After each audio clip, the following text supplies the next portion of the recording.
लेकिन government of India के वहाँ से ही जो फॉरेस्ट डिपार्टमेंट है उन्होंने जो परिवर्तन किया, हमने यहाँ भी परिवर्तन उसका कर लिया है कि अब पोस्ट प्रमोशन से नहीं होगी, डायरेक्ट IFSC उसमें लग सकेगा। तो ये एक विषय जो कुछ नेचर लवर्स हैं, फॉरेस्ट के लोग हैं, उनके लिए मतलब ये हो सकती है। एक विषय वैसे तो उसका निर्णय पहले कर लिया था, आपको बता भी दिया होगा कि फिर भी आज कैबिनेट में फॉर्मली उसको क्लियर किया गया है कि ग्रामीण परिवारों के जो बिजली के जो पानी के बिल थे वर्षों से पेंडिंग थे, डिफ़ॉल्ट अमाउंट काफ़ी बड़ी हो गई थी और 2013-14 में कभी टैंकियाँ बांटी गई थी, उन टैंकियों के हिसाब से उसी समय लागू किया था कि 20 रुपये महीना उनका पानी का बिल रहेगा। टैंकी लगने के बाद लोगों ने टैंकियाँ ले ली, पानी के बिल मुझे नहीं लगता कभी इशू भी हुए होंगे। अब डिपार्टमेंट को जब लगा कि ये विषय तुम्हारा पेंडिंग पड़ा है, उस समय उनके सबके बिल भेजे गए और जब ज़्यादा बिल लगे तो सब लोगों ने कहा कि इतने इतने साल के बिल एक साथ भेजे गए हैं। हमें भी लगा कि ये ठीक नहीं है, तो कम से कम जितना बिल कोई भी सामान्य व्यक्ति पे कर सकता है उतना ही उसको देना चाहिए। तो 2,000, 5,000, 10,000 बिल भी हो गए थे। हमने निर्णय लिया कि उन सब का अनुसूचित जाति के नाते से बिल का दर है 20 रुपये महीना और जो अनुसूचित जाति, गैर अनुसूचित जाति के बाकी अन्य लोग हैं उनकी जो बिल की रेट है उनका 40 रुपये महीना। पेंडिंग बाकी सारे का सारा हमने माफ कर दिया है, इंक्लूडिंग इंटरेस्ट एंड पेनल्टीज सब माफ कर दिया। अब मैक्सिमम बिल अनुजाति परिवार का 240 वो 480 रुपये, वो भी अगर एक साथ कोई दे देगा तो ठीक है, एक साथ नहीं देंगे तो अगले एक साल में उसकी किस्तों में, यानी हर महीने 2 महीने का बिल आएगा एक साल तक, ताकि उस एक साल के बाद फिर वो समाप्त हो जाएगा। इसके कारण से कुल 335 करोड़ रुपए तो ओरिजिनल राशि और 40 करोड़ रुपए के लगभग पेनल्टी और इंटरेस्ट ये माफ किए गए हैं, अर्थात 375 करोड़ रुपया ये माफ किया है ऐसे सब गरीब परिवारों के लिए।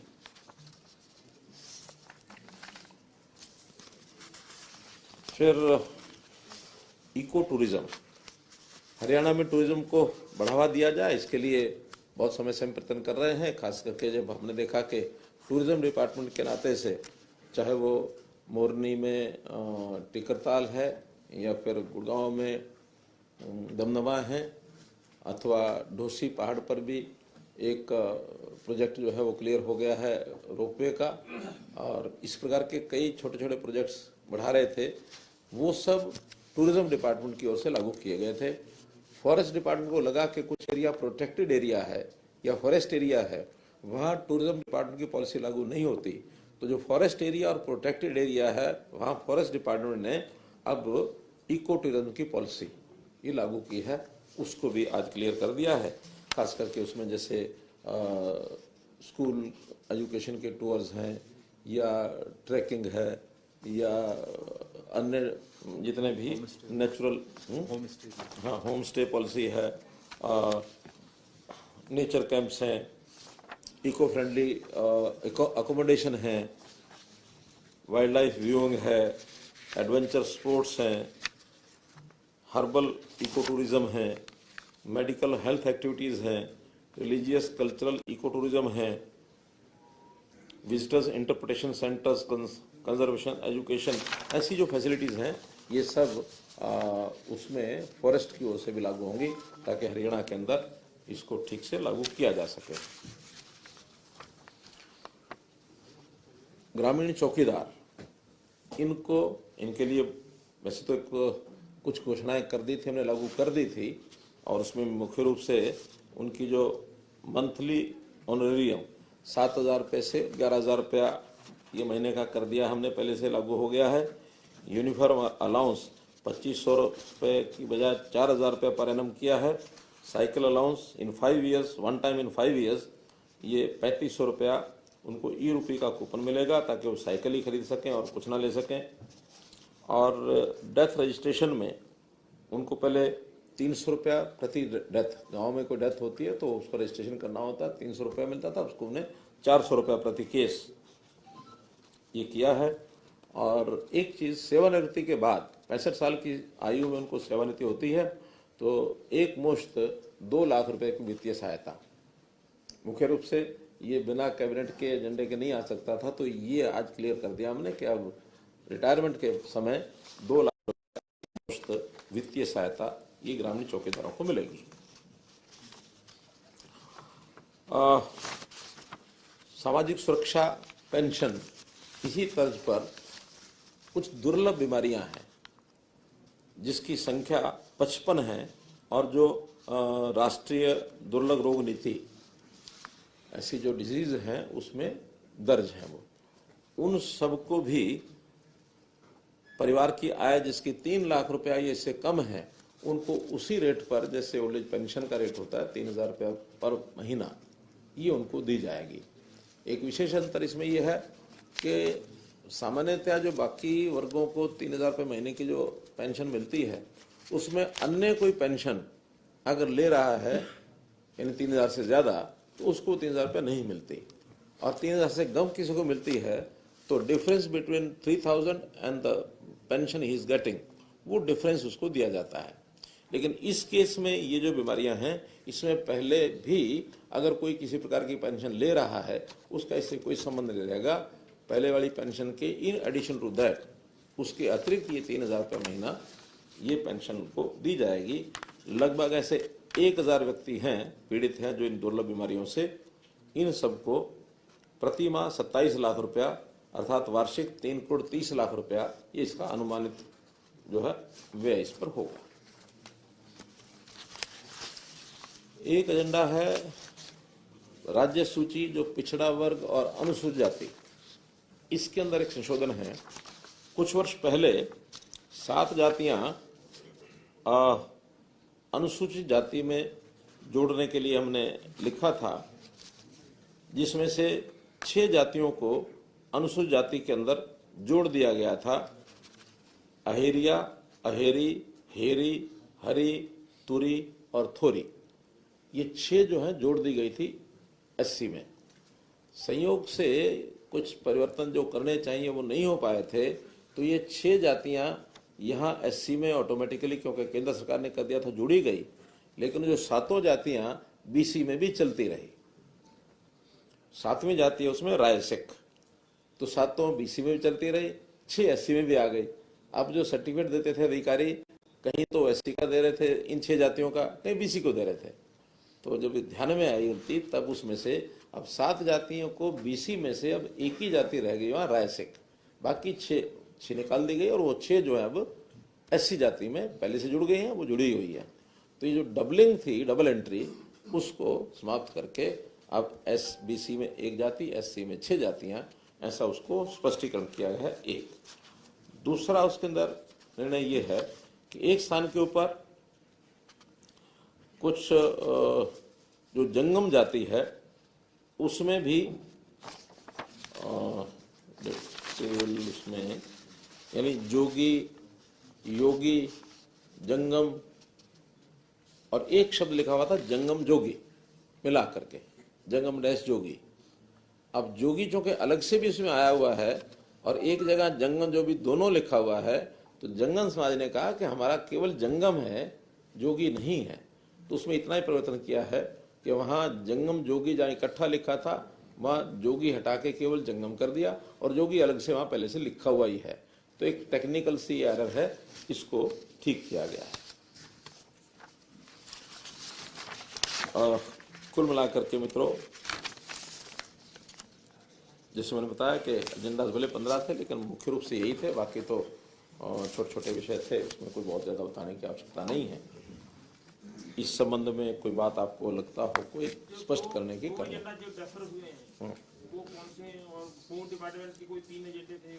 वही होम डिपार्टमेंट के हैं 2 वो। उसमें एक है डेड बॉडी का सम्मानजनक संस्कार किया जाए, उसके लास्ट राइट्स जो है सम्मानजनक तरीके से हों। उसमें कुछ प्रावधान 1-2 ऐसे थे जो कैबिनेट के हमारे साथियों ने जिस पर कहा कि हाँ ये थोड़ा सख्त है, उसको नहीं करना चाहिए, तो फिर वो दोबारा से उसको अगले कैबिनेट मीटिंग में लाएंगे और फिर से उसको करेंगे। वरना डेड बॉडीज़ का जो दुरुपयोग हो रहा है वो बहुत ज़्यादा हो रहा है और डेड बॉडी हमारे लिए मानव व्यक्ति की डेथ हो गई तो डेड बॉडी भी अपने आप में सम्मानित एक वो है, उसका संस्कार उस ढंग से ही होना चाहिए। तो उसकी जो दुर्गति होती थी उसको नहीं करेंगे। और दूसरा उसमें था पार्टीशन एक्ट के अंतर्गत कुछ डेफिनेशंस थी। उसमें मुख्य रूप से तो जो सम्मन्स को देने की पद्धति है उसमें कुछ चेंजेस हैं कोर्ट के, रेवेन्यू की साइड से कोर्ट्स की कोई डायरेक्शन है तो वो लाना है। और कुछ पार्टीशंस के जो प्रावधान हैं उनको थोड़ा सुझाव आए थे तो उसमें कोई डेफिनेशन में चेंज करने का विषय अगली बार लाए। विदेश भेजने वाली जो एजेंसियों को हमने रजिस्ट्रेशन करना था उसका भी बिल था लेकिन अभी आज नहीं है, नेक्स्ट कैबिनेट मीटिंग करेगा। वैसे सर इसका क्या कर रही है सरकार, कैसे देख रहे हैं सर? क्योंकि बहुत ज्यादा फर्जीवाड़ा बढ़ा है, विदेश भेजने के नाम पे कई युवाओं का वो गुमराह किया। हम इसको चेक करेंगे और ये जो इस प्रकार की फर्जी तरीके से लोगों को विदेश भेजा जाता है इलीगल तरीके से, इसको हर कीमत पर रोकेंगे। और अब हमने फॉरेन कोऑपरेशन डिपार्टमेंट और जो सेल है हमारा क्या के साथ नहीं एचकेएन तो ही है placement cell, overseas placement cell और फॉरेन कोऑपरेशन डिपार्टमेंट दोनों मिलकर के जहाँ की आवश्यकता होती है उनको आवश्यकता के हिसाब से हम पब्लिक में एडवर्टाइज करते हैं। और HKRN यानी कौशल रोजगार निगम के माध्यम से उनकी ट्रेनिंग कराई जाती है और फिर उनको भेजा जाता है। अभी लगभग 10,000 से ऊपर 10,500 के आसपास एक हमने एडवर्टाइजमेंट की थी जिसमें 4,000 के आसपास लोगों ने अप्लाई किया है। उनकी सबकी ट्रेनिंग होगी रोहतक MD यूनिवर्सिटी के अंदर। और वहाँ जो इजराइल के लोगों की खास करके डिमांड थी तो जो ट्रेनिंग करवानी है उसमें इजराइल के लोगों का भी उस एग्रीमेंट के अंदर हमने उनको साथ लिया है। और वो ट्रेनिंग करा करके फिर उनको इजराइल जो लोग जाना चाह रहे हैं उनको इजराइल भेजा जाएगा। अगली एक एडवर्टाइजमेंट और 15 जनवरी के आसपास फिर से हम निकालेंगे ताकि जो लोग इस प्रकार से इलीगली जाने की कोशिश करते हैं उनको एक ठीक और साफ सुथरा स्वच्छ रास्ता मिल जाए। विदेश जाना कोई मना नहीं है और आखिर वहाँ जाकर के नौकरी करें या वहाँ जाकर के व्यवसाय करके अपना कोई फॉरेन एक्सचेंज भी कंट्रीब्यूट करते हैं देश के लिए तो अपने आप उनके परिवार का भी लाभ होता है, इसमें देश का भी लाभ होता है। तो हम इसको मना नहीं करते, हम इसको प्रमोट करते हैं कि विदेश में भी जाकर के इलीगली ना जाएं, लीगल तरीके से जाएं। तो डिपार्टमेंट ने उसमें पहल की है। सर GST संग्रह में एक बार फिर से हरियाणा जो है देश के 5 शीर्ष राज्यों में 5वें स्थान पर किस तरह से आया, तो किस तरह से देखते हैं? अच्छी बात है, देखना तो यही है। बजट सेशन है क्योंकि इस बार लोकसभा के चुनाव आना है 5, 7 या 10 मार्च के आसपास लगता है तो पहले होता है। तो अभी 9 महीने हमारे इस बजट सेशन के इस वर्ष के पूरे हो गए हैं। हमारी जो बजट की अलॉटमेंट की घोषणाएं थी उसमें कितने प्रतिशत हमारा ये कवर हो गया? वैसे तो 75 के आसपास होना चाहिए था, पर आपको अगर रिपोर्ट आई होगी ऐसा ना कि लास्ट के महीनों में कुछ एडजस्टमेंट्स होती हैं 5-7% तो उसमें होती हैं। ये एग्जैक्टली हर महीने उतना ही नहीं होता, थोड़ा कम रहता है। आखिर में 2 महीने 3 महीने 2 महीने क्या मार्च में ही कुछ एडजस्टमेंट होती है तो कुछ खर्चे उस समय बुक होते हैं।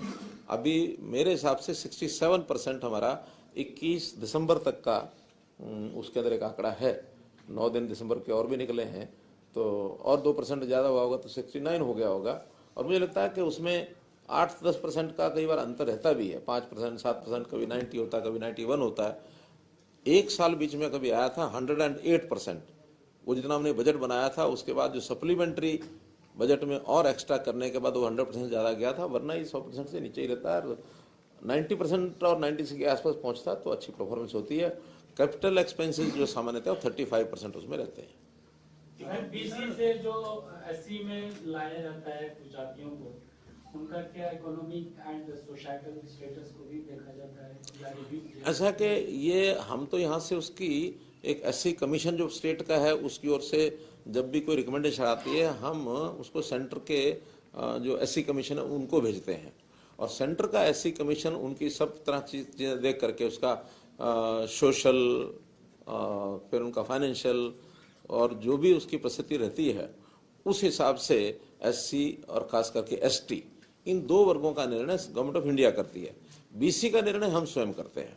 बैकवर्ड क्लास कमीशन एक बना हुआ हरियाणा का, तो बैकवर्ड क्लास कमीशन अगर हरियाणा का किसी जाति के बारे में कहते कि इसको BC में डालना है, उसमें BC A BC B वो 2 वर्ग हैं जिस भी वर्ग में डालना होता है, तो वहां से रिकमेंडेशन आने के बाद फिर भी गवर्नमेंट उस पर विचार करती है कि वास्तव में डालने लायक है कि नहीं। मुख्यमंत्री जी 22 जनवरी को अयोध्या में प्राण प्रतिष्ठा है। तमाम सरकारें जो है इस पल को यादगार बनाने के लिए तमाम घोषणाएं कर रही हैं। जैसे छत्तीसगढ़ में 22 जनवरी को पूरी तरीके से ड्राई डे घोषित कर दिया है, तो हरियाणा सरकार ने भी कुछ इस तरह की प्लानिंग की है कि इसको यादगार बनाने के लिए कोई घोषणा कर रही हो? देखिए, पहली बात तो ये कोई सरकारी कार्यक्रम नहीं है, सामाजिक कार्यक्रम है। ये अलग बात है कि प्राण प्रतिष्ठा के कार्यक्रम पर प्रधानमंत्री जी स्वयं वहाँ रहने वाले हैं और एक आह्वान किया गया है कि सब लोग इसको खुशी से, जो तरीका होता है मनाने का, खास करके दीपावली जैसा उत्सव बने, घरों में लोग दीप जलाएं और माहौल ऐसा बने। और बाद में हर एक प्रदेश के लोग अपने अपने हिसाब से वहाँ जाएंगे, वहाँ भीड़ ज़्यादा ना हो जाए, तो वहाँ की जो समिति है, प्रबंध समिति, उन्होंने प्रदेशों को प्रारंभ में एक एक दिन का आह्वान किया कि इस एक दिन में ही जो लोग आए उस प्रदेश के तभी आए, और एक महीना 20 दिन बीतने के बाद तो एक नॉर्मल रूटीन में जो इसने जाना वो जाएंगे। हमारे यहाँ से 9 फरवरी को लोग जाने के लिए कहा कि उस दिन, और हो सकता है उस दिन हम रेलवे डिपार्टमेंट से बात करके स्पेशल ट्रेन की बात करनी होगी तो वो भी करेंगे। मुख्यमंत्री जी, एक सवाल है मेरा। अभी हाल ही में देखा होगा कि आपने कुछ गेस्ट टीचर प्रदर्शन कर रहे थे, आपसे मिलने का समय मांग रहे थे और पुलिस ने हल्का बल प्रयोग किया, सिरूर रिपोर्ट गए।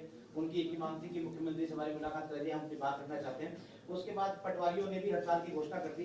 अमूमन देखा जा रहा है लगभग कई डिपार्टमेंट के लोग जो है हड़ताल करके एक दबाव बनाने की कोशिश कर रहे हैं, तो समस्या कहाँ आ रही है? और उनकी मांग आप तक नहीं पहुंच पा रही है, या ऐसी वो मांगे पूरी कह रहे हैं जो आप पूरी नहीं कर पा रहे हैं? मतलब है क्या स्थिति? अभी आपके संज्ञान में क्या मामला है? पूरे प्रश्न का आधा उत्तर तो आपने स्वयं दे दिया है ना? मैं भी वही कहना चाह रहा था। तो ये एक पूरा उत्तर बताया सर, वही ये एक जो आपने कहा ना दबाव बनाना, तो ये एक अवसर होता है, लोग कोशिश करते हैं दबाव बनाने की, लेकिन हम लोग बड़े सरल तरीके से सबको बता देते हैं कि जो संभव है करना वो जरूर करेंगे, जो संभव नहीं है वो करना ठीक नहीं है। अब ये ठीक बात है कि गेस्ट टीचर्स को पिछले चुनाव यानी 2014 से पहले, 10 साल पहले, जब एक मांग रखी थी कि हमारी सिक्योरिटी कुछ हो, उस सिक्योरिटी के नाते एक स्पेशल बिल ला करके गेस्ट टीचर को इनकी 58 साल तक की नौकरी ये पक्की कर दी थी। अब उनका कहना है कि रेगुलर किया जाए। रेगुलर करने का प्रावधान अभी कहीं है नहीं, क्योंकि रेगुलेशन पॉलिसी जो 2014 की भी बनी थी, हाई कोर्ट ने उसको रिजेक्ट किया था कि 2014 की पॉलिसी 2011 की माने की थी। 2011 की पॉलिसी के हिसाब से अगर कोई रेगुलर करने की किसी की स्थिति हो, हम पहले भी किए हैं, आगे भी करेंगे, लेकिन 11 के बाद 14 को स्पेशली हाईकोर्ट ने कहा था कि आगे किसी प्रकार की कोई रेगुलेशन पॉलिसी स्टेट नहीं लाएगी, क्योंकि इसको बैक एंट्री माना गया है। रेगुलर भर्ती के नाते हमारा प्रोसेस सारा पहले भी चल रहा है, आज भी चल रहा है। हाँ, उस रेगुलर भर्ती को भी रोकने में एक गैंग लगा हुआ है, उस गैंग के साथ हमारी लड़ाई चल रही है, तो उस गैंग वो न रोक पाए तो हम हर दिन उसके ऊपर विचार करते हैं कि कहीं ऐसी कमी कोई ना रह जाए जिसमें फिर उनको कोर्ट में जा करके और कोई बदमाशी करने का और अवसर मिल जाए। हाँ जी, गैंग का नाम ही बता दीजिए। भर्ती रोको गैंग। संसद में हाल ही में एक रिपोर्ट पेश हुई है जिसमें हरियाणा के संसद में हाल ही में एक रिपोर्ट पेश हुई थी जिसमें हरियाणा के 17 डिस्ट्रिक्ट्स का जो वाटर है, वो ड्रिंकिंग वाटर है, वो पॉइजनस स्टेट में पाया गया है।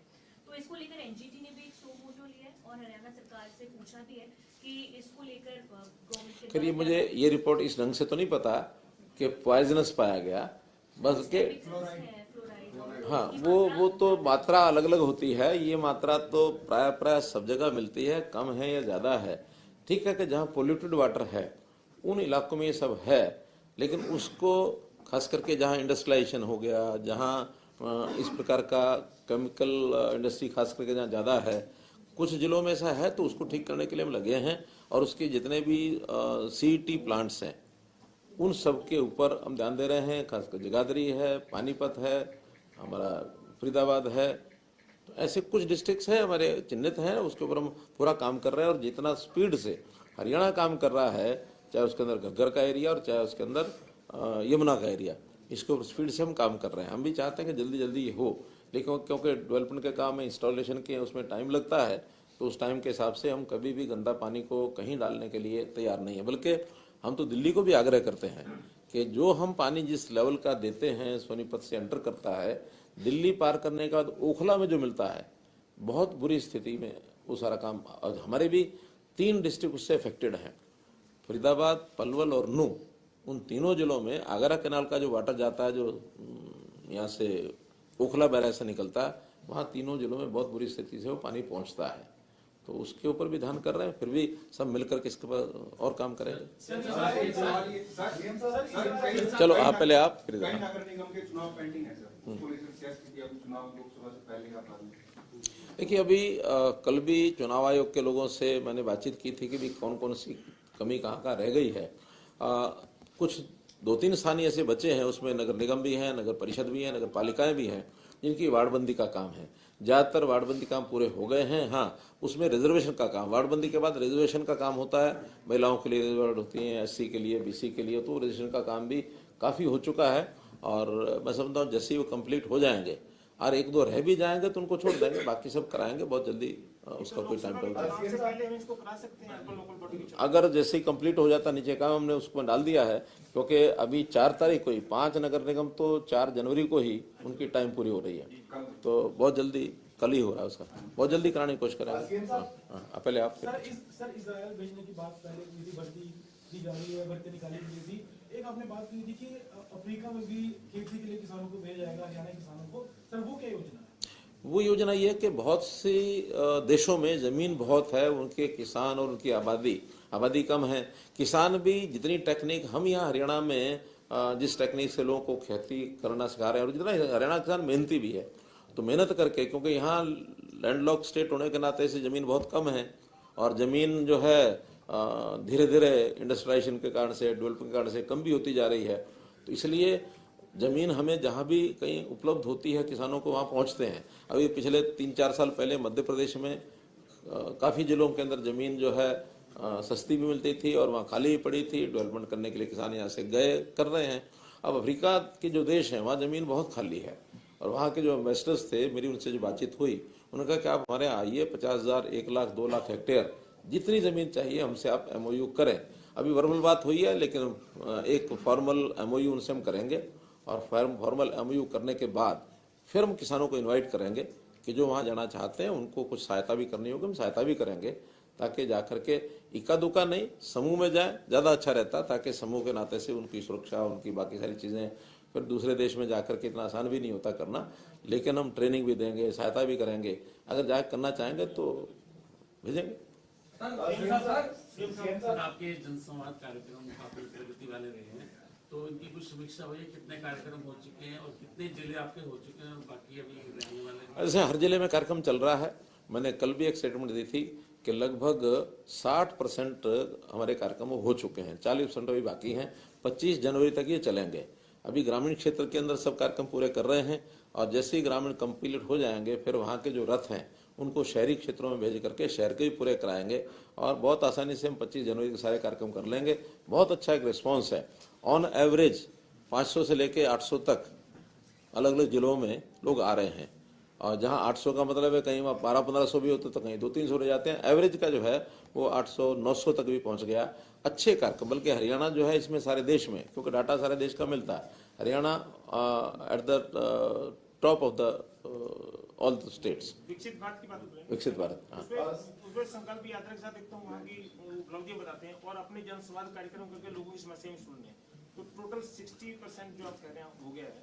कितने इसमें कार्यक्रम में लोगों की शिकायतें या लोगों की जो डिमांड्स जो आई हैं, जो हमारे पोर्टल में भी सब जगह आती हैं, कहीं 100, कहीं 200, कहीं 50, कोई ऐसी जगह इसमें अटेंड कर चुके हैं इतने लोग, जो अगर कोई मैंने बताया ना कि ऑन एवरेज अब 700-800 भी लगाएंगे, कितने अभी तो सर हो गए करीब 800 के हिसाब से जोड़ा था, करीब 25 लाख से ऊपर लोगों ने प्लस अटेंड कर लिया, 25 लाख प्लस। ये तो पूरे देश में चल रहा है। आपके जो व्यक्तिगत जनसंवाद कार्यक्रम वो नहीं, अब व्यक्तिगत जनसंवाद और ये हमारा विकसित भारत संकल्प यात्रा, इसको मिला दिया है।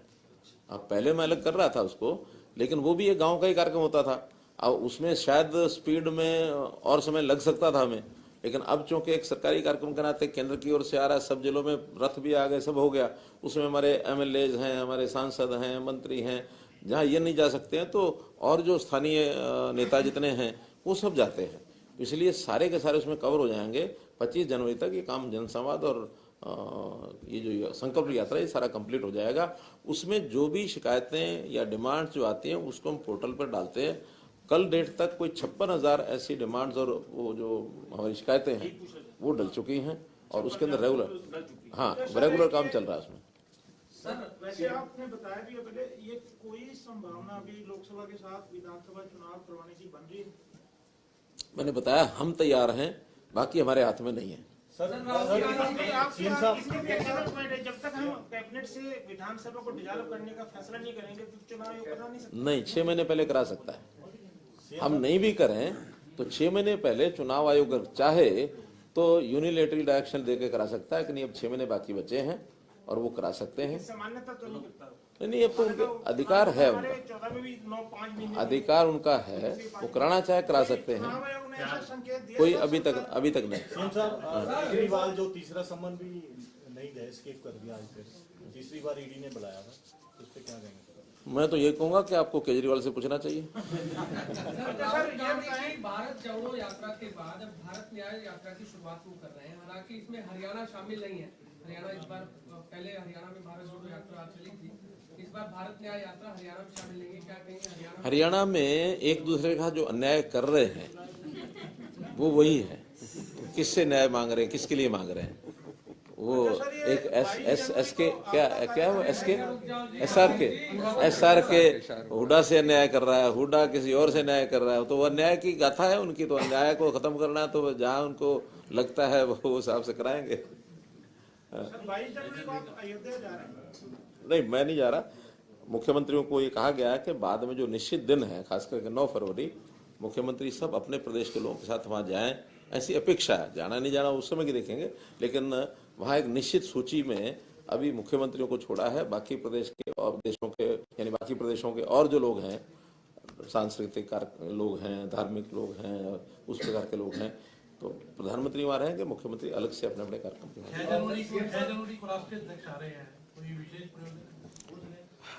राष्ट्रीय अध्यक्ष जी का घर है। सीएम साहब, विपक्ष के निशाने पर HKRN है, उनका साफ तौर पे कहना है कि पहले जो ठेकेदारी प्रथा को खत्म करने की कोशिश की गई थी, अब सरकार खुद ही ठेकेदार बन चुकी है। और साथ ही साथ इजराइल भेजने के मसले पर उन्होंने कहा कि इजराइल में जो हालात बने हुए हैं, ऐसी स्थिति में सरकार किस बिना पर उन्हें भेज रही है इजराइल, और क्या उनकी सुरक्षा को लेकर क्या कुछ रिस्पॉन्सिबिलिटी जो है वो सरकार ने ली? देखिए, पहली बात तो है कि अच्छी अच्छी चीजों को अपने निशाने पर वो रखें हैं, तो मुझे अच्छा लगता है। HKRN को उन्होंने निशाने पर लिया है, जैसे पहले फैमिली ID को लिया था, उन्होंने जो अच्छी चीजें उनको निशाने पर लेंगे तो जनता उनको निशाने पर ले लेगी, ठीक है ना। HKRN इन सब समस्याओं की निजात दिलाने के लिए एक हमने निगम बनाया है, और वो आज भी उसकी जो उपयोगिता है वो उनको समझ में नहीं आ रही है। आज जो लोग जो उस नौकरी को कर रहे हैं, जो आउटसोर्सिंग पर जो उनके साथ अन्याय होता था, जो उनके साथ एक प्रकार से शोषण होता था, उस सब से बच गए हैं। सबको EPF के अंतर्गत दर्ज कर लिया गया है, सबको ESI का बेनिफिट मिलता है, सबको सैलरी टाइम पर मिलती है, वो जो कट लगते थे वो सब खत्म हो गए हैं, सबको निश्चित अपना पता है। हाँ, इतना ही है कि वो है ये भी आउटसोर्सिंग का ही, ये कोई पक्की नौकरी नहीं है। इसमें हमने अपनी योजनाओं में जो प्लानिंग बनाई है, पारदर्शी बनाई है कि जो गरीब है, जो पुअर है, जिसको छोटा सा काम मिलने के बाद भी उसके परिवार का सिस्टम चल पड़ेगा, हमने प्राथमिकता उसको दी है कि परिवार की आय 1 लाख रुपए से कम है तो उसके कोई नौजवान है तो पहले उनको दो, फिर 1.5 लाख से कम है, 180 से कम है, फिर उसको दो। दूसरा, उसमें अच्छे जो क्वालिफाइड पढ़े लिखे लोग हैं उसके हिसाब से मार्क्स हैं, उनका रैंकिंग बनता है, रैंकिंग के हिसाब से जितनी जहाँ से आवश्यकता होती है उनको दे देते हैं। ये सबको पता है कि 1 साल के बाद फिर रिन्यूअल होगा इसका, जैसे आउटसोर्सिंग में होता है, तो सारा रिन्यूअल होता है, सब हिसाब से होता है, और ठेकेदारों से उनको मुक्ति दिलाई है। ये हमने कमिट किया था, हम ठेकेदारी प्रथा में से उनको बाहर निकालेंगे। अच्छा, शुरू में जो लोग नहीं आए थे हमने ऑप्शन दी थी, जो इसमें आना चाहे आए, नहीं तो ठेकेदार के हिसाब से जो काम कर रहा है करता रहे। जो लोग उस समय नहीं आए थे, आज उनकी सिफारिशें हैं, दबाव है कि हमको भी HKRN में डालो, हमको HKRN में डालो, तो डिमांड हो रही है। अगर ये इस प्रकार का होता तो फिर लोग डिमांड क्यों करते। और मैं कहता हूँ एक अच्छी चीज हमने शुरू की है और वो इसको टारगेट पर ले रहे हैं, तो कम से कम जिनको इनका लाभ हो रहा है वो तो सब उनके विरोध में खड़े ही हो जाएंगे। HKRN में उनके जो सिस्टम ठेकेदारी के माध्यम से जिनके जुगाड़ बैठे हुए थे वो जुगाड़ खत्म हो गए, इसलिए उनको एचकेआरएन गलत लग रहा है। जो अब 60,000 की विशेष चर्चा में बोला था लोगों ने। हाँ। ये साहब जो 60,000 की भर्ती की आप बात कर रहे हैं ना, उसमें एक नया विषय जो भी हाईकोर्ट में गया, सामाजिक आर्थिक मानदंड के जो 5 अंक हैं, उसकी वजह से शायद ग्रुप सी के जो आपने उस दिन भी कहा था भी जैसे स्टे हटेगा 18 दिन में पेपर ले लेंगे, लेकिन वो सामाजिक आर्थिक मानदंड पे फिर रोक लगी उन अंकों पे। जो बाकी बचे ग्रुपों के पेपर उनके बारे में अगर आपकी कोई चर्चा हुई एचएससी चेयरमैन से? मेरी चर्चा हुई है और उसमें यही है कि 5 अंकों पर कोई रोक नहीं लगी है। वो 5 अंकों के हिसाब से तो एचकेआरएन का जो रिजल्ट पहला टेस्ट है, क्योंकि स्टाफ सिलेक्शन कमीशन में सीईटी का 2 टेस्ट हैं ग्रुप सी के। एक पहला टेस्ट जनरल टेस्ट है सबका, वो एलिजिबिलिटी टेस्ट है, उसमें 5 अंकों के साथ एक सिलेक्शन हो चुकी है, 3.25 लाख लोग उसमें पास कर चुके हैं। जो सेकंड टेस्ट है उसमें 2.5 अंक उनको मिलने थे, तो सेकंड टेस्ट में उन्होंने कहा कि इस 2.5 अंक का फैसला बाद में देंगे, अभी 2.5 अंकों के छोड़ के बाकी रिजल्ट बनाकर और आप लोग अपना रिजल्ट घोषित कर सकते हैं, पेपर ले सकते हैं और बाद में रिजल्ट भी घोषित कर सकते हैं। तो 2.5 अंक जो सबसे नीचे वाले होंगे उतनों का रिजल्ट रोकना होगा, क्योंकि अगर 2.5 अंक का बेनिफिट मिलता है कि नहीं मिलता है वो कोर्ट ज़्यादा डिसीजन करेगा। अगर नीचे वालों को 2.5 अंक का बेनिफिट मिल जाएगा तो 2.5 अंक ऊपर चले जाएंगे, और नहीं मिलता है तो जो ओरिजिनल 2.5 अंक या सारी लिस्ट है उस हिसाब से उनकी सिलेक्शन मानी जाएगी। तो इसलिए उतना ही हम छोड़ करके बाकी सबका घोषित करें। कब तक पेपर सारे कंप्लीट हो जाएंगे? अभी शुरू हो गए हैं, 56-57 तो रोका ही हुआ है, बाद में 31, 30 और 31 को कई ग्रुप्स के हो गए हैं। ये कुल मिला के हाँ, अब फिर हर सप्ताह 2-3 टेस्ट चलेंगे। मुख्यमंत्री जी एक हुई है, पीछे आपने 2023 में घोषणा की थी कि जल्दी मेडिकल की सुविधाएं मिलेंगी सभी को, और अब तो आपने अपनी एक विशेष जिम्मेदारी अमित अग्रवाल जी को दे दी है कि वो आपके सारे प्रोजेक्ट को जल्दी हैंडल करें। एक प्रोजेक्ट हमारा पेंडिंग रह गया, 3 लाख तक की जिनकी इनकम है वो सारे उसमें शामिल हो गए, 3 से ऊपर बाद में सोचेंगे। धन्यवाद।